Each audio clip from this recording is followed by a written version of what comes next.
Managing Editor Rahul Kanwal is speaking exclusively with External Affairs Minister Salman Khurshid. It's the gravest provocation by Pakistan since 26/11, and there is a demand across the country that strict action should be taken against Pakistan, not just rhetoric and empty words. Joining us now is Union External Affairs Minister, Mr. Salman Khurshid. Thank you very much, sir, for giving us time to talk about this barbaric incident along the line of control. And people want to know from you, as the man who guides our foreign policy, what more are we going to do beyond just empty words? People want, this is the 10th ceasefire violation that's taking place recently. How do we ensure that Pakistan gets the message that this is not acceptable? See, the ceasefire violation by itself is something that's unfortunate and obviously counterproductive in terms of what we are trying to achieve, both sides. But this has gone beyond the ceasefire violation. Coming across the line of control, we can talk about it, we can settle it, we can argue about it. But the manner in which two soldiers have been and the bodies have been treated is completely unacceptable. It's obviously shocking. It's emotionally very distressing. But in human terms and in terms of how nations treat each other, this is completely and totally unacceptable. And I think it's been conveyed in uncertain terms, in as strong terms as we could use, to Pakistan. Pakistan, of course, insists that this has got nothing to do with the Pakistani army. How convinced are you that this is indeed the handiwork of regular soldiers of the Pakistan? Our information, to the extent that we have been able to verify, and the assistance that we've had in understanding this from the Defence Ministry, is that this was the handiwork of Pakistan regular army soldiers. And I think that there is absolutely no reason to doubt that. What they say and what they hold out is something I don't want to comment on for the present. We have conveyed, after many of these statements were made from their side, we have conveyed in uncertain terms to Pakistan government that this is unacceptable.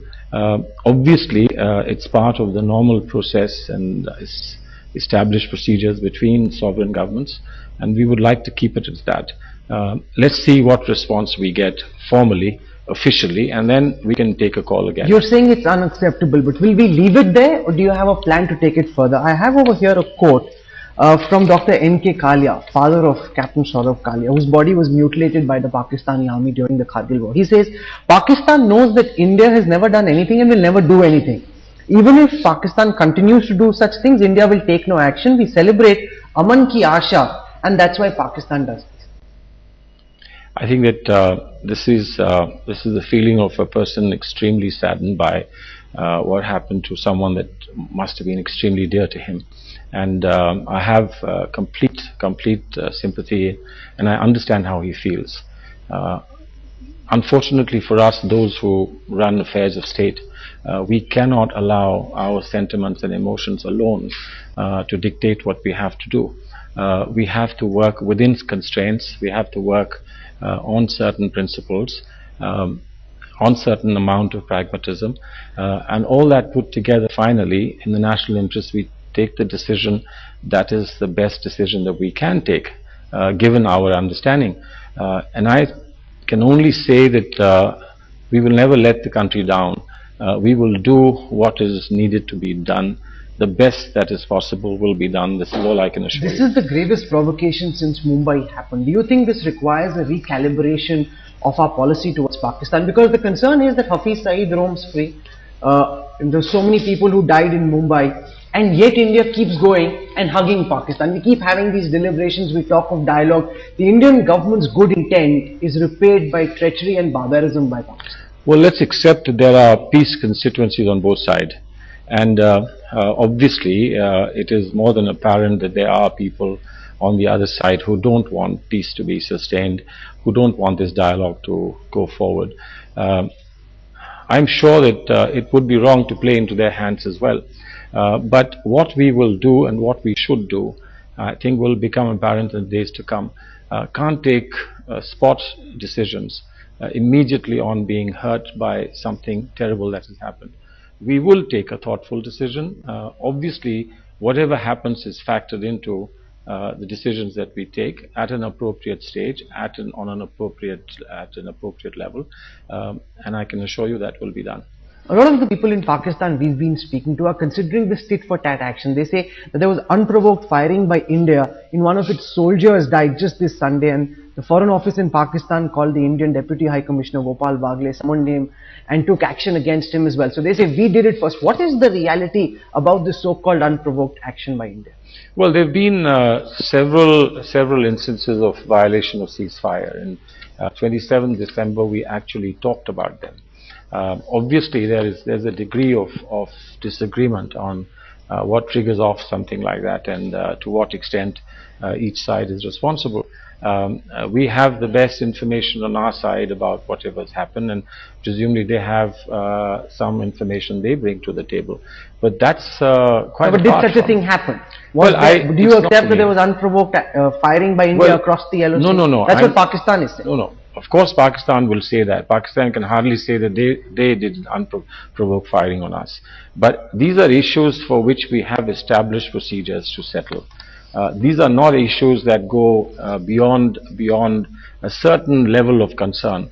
I think what has happened now and what has happened in this incident goes far beyond the normal concerns that one feels and expresses in violations of ceasefire. And I think this is something that calls for a much greater concern, and that concern has been expressed. Now we want to see what's the response. Have you got any response so far from Pakistan? What did the High Commissioner convey? The High Commissioner was called in this morning. And even as I talk to you, I imagine that the High Commissioner would be conveying to his government what he's been asked to convey. Let's wait to see what the government responds. In 2009, there were 28 cases of ceasefire violation. 2010, 44. 2011, 51. So far, there have been about 33 in 2012. That's the data that we have. Do you think the ceasefire is now meaningless and should be done away with? I don't think so. I don't think so. I think we shouldn't jump to extreme conclusions, despite disappointments and despite things that are distressing. The ceasefire violations, as I told you, are matters of concern, but concerns that are fairly restricted and can be handled and has been handled repeatedly by commanders on both sides. But what has happened now goes far beyond concerns of ceasefire, and I think that's where we have to sit up and think a little. We've taken a step or a couple of steps. Let's see what response we get. There's a concern in India that because elections are drawing near in Pakistan, that they will now attempt to whip up this anti-India hate venom, spread it across Pakistan, because that works for Pakistani political parties politically. That suits their constituency before the elections. Are you concerned that as we head into the elections, there'll be more anti-India rhetoric from Pakistan? Well, it's not unreasonable to expect us to be more careful when events are happening there that could be influenced by what happens on the border. Certainly, we are more careful, for instance, when the winter months pass and the summer months allow for easier infiltration. We are obviously far more careful. We are obviously careful when there is a sense that someone wants to distract from something else that is happening across the border. So obviously these are things that would not only be factored into our decisions, but also things on which we will keep ourselves well informed and instructed. You know, Saurabh Kalia's father told us that we should go to the international fora that are available, take this matter at the appropriate international forum and show the world the evidence we have against Pakistan, so that what happened with Saurabh Kalia now doesn't happen with these two soldiers. I think we've come a long way from the past. The evidence that we showed to the world repeatedly, the world wouldn't accept. Today, I think we stand on a completely different footing. There's a lot of evidence that we have produced that has been accepted across the globe. In fact, some of that apparently is being accepted by the trial court that is now trying some of the accused in Pakistan. I hope it gets accepted in their judgment finally, and I hope that becomes a matter of record for the world to see. But having said that, to rush in and take a decision that may have far-reaching implications for us, more negative than positive, is something that we will have to consider very seriously. How will this situation then get resolved? You don't want to go to an international forum. Pakistan will deny it. They did the same with Saurabh Kalia. India will say you did it. We are not saying we don't want to go to an international forum. We took a conscious decision many years ago not to allow for third-party intervention and not to allow for multilateral intervention in the dispute between India and Pakistan. And as a result, when Pakistan went to the ICJ, we took up a very strong position that ICJ didn't have jurisdiction over India and Pakistan dispute. Now, we can't go back on that. If we go back on that, we are just playing straight into Pakistan's hands. And that's something that we have resisted for a very long time. And I don't think in being driven by emotion, we should suddenly change that position. But nevertheless, whatever we need to do will be considered objectively and in appropriate time and done in an appropriate manner. Leader of the opposition Arun Jaitley is demanding that certain red lines be drawn after this gruesome incident. He says that we must know this is where we get off. Pakistan must know where it gets off. Suddenly, after a few months, when the anger dissipates, the red lines get blurred, sir.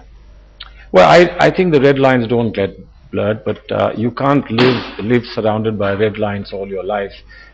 You have to look at lines from time to time, and obviously the leader of opposition is saying something which he must consider very important and significant. I'm sure that our leadership will take into account what the opposition leader has said, but ultimately the responsibility and decision is ours, and we will do what we believe is in the best interest of the country. Before I conclude this interview, so there's a comment which came this Tuesday from Pakistani Army Chief General Ashfaq Parvez Kayani. He says that the army should be fully prepared to respond to the full spectrum of threats, direct or indirect, covert or overt. He was speaking in Sialkot when he made these comments. Do you think this is being done by instruments outside the state, elements within the Pakistani army that don't necessarily respond to the government? Or do you think this is being done with the full authority of the Pakistani civilian establishment? Well, I don't want to let off anybody in Pakistan from their responsibility. It's the state that must take responsibility. If they have issues within the state, it's for them to sort it out, not for us to help them sort it out. Of course, we factor in pragmatic reality, but at the end of the day, this is the responsibility of the government and the state of Pakistan, and I would rather leave it at that. There's a lot of anger across the country. What do you wish to tell the parents of these two brave hearts? You know, because we've seen in previous cases, India forgets its brave hearts very easily. Well, I don't think that it's fair to say that, but of course, the sacrifice that these great young men make for our country has an additional sacrifice that their families and their loved ones have to make. Every time there's a war and we go back to the table to talk, it could be said that you're letting down people who've laid their lives down in defense of the country. But that's the way the world moves, that you can't dwell only upon what has happened in the past. Are you satisfied with the way the dialogue is going? We've been engaging post 26/11 so often now. Have we made any progress at all according to you? Are you at all satisfied, sir? I think progress has been made, but I don't think enough progress has been made. We all know that. But progress has been made. There are major gaps in the delivery in the dialogue. And we are continuing to push for those. Even before this ghastly incident happened, there were gaps, and we were highlighting those gaps and underscoring those gaps. Now we need to keep addressing them. Here's another. Has it widened the trust deficit according to you? Well, I think it does. I think there's a tremendous stress when something like this happens, and it's not a stress that should and can go away overnight. Obviously, when we talk of confidence-building measures, it's about ensuring that there is no trust deficit. Nothing can happen in a dialogue if there is a One trust final deficit. question. What would you like to see Pakistan? No, I can't understand. No, what is it that you're demanding, sir? What is it that they've achieved by doing what they've done? Have they achieved anything at all except get more hostility amongst people who might have had a soft corner for the dialogue? They get more hostility. What do they achieve? So is this what they're looking for? Are they looking for more enemies, or are they looking for more friends?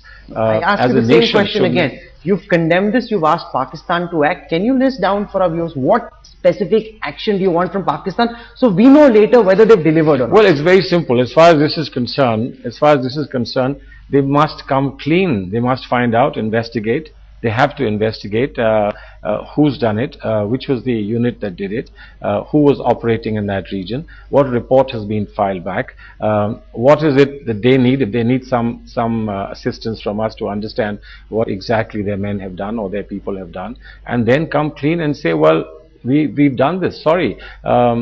Whatever needs to be done to compensate for the loss that they have caused us and the hurt they caused us will come later. But first, let them at least accept what has happened. Well, you've laid out what you expect Pakistan to do. Frankly, nothing can compensate for what the Pakistani army did.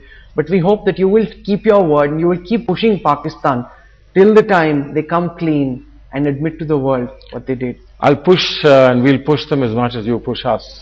So you can be That's sure. Quite a lot. So I hope you push them really hard. Absolutely. We'll give them pretty hard. Thank you very much. Nice speaking to you. Thank you very much. Thank you.